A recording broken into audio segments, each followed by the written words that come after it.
ये क्वेश्चन भी यूपीएससी 2022 का है और इसमें पूछा गया that if a major solar storm reaches the earth which of the following are the possible effects on the earth, है ना। तो यहां पर 7 स्टेटमेंट्स दिए हुए हैं, मैं वन बाय वन पढ़ रहा हूं। फर्स्ट है GPS and navigation system could fall. Second है tsunami could occur at equatorial region. Third है power grids could be damaged. Fourth है intense aurora could occur over much of the earth. Fifth है forest fire could take place over much of the planet. Sixth है orbit of the satellites could be disturbed. और seventh है short wave radio communication of the aircraft flying over polar regions could be interrupted.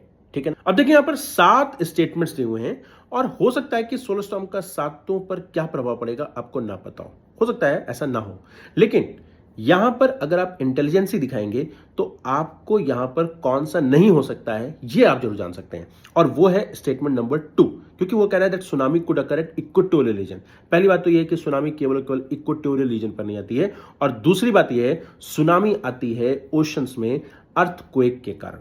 तो solar storm का इस पर कोई भी प्रभाव देखने को नहीं मिलता है, पहली बात। तो स्टेटमेंट नंबर 2 हो गया गलत। और अगर आप यहां पर ऑप्शंस देखोगे तो यहां पर ए पर में भी 2 दिया हुआ है, और बी में देखोगे तो भी 2 दिया हुआ है, डी में देखोगे तो भी 2 दिया हुआ है, और आपको करेक्ट आंसर देखना है। तो ये ए, बी और डी तो हो ही नहीं सकता, इसलिए होगा इसका आंसर सी।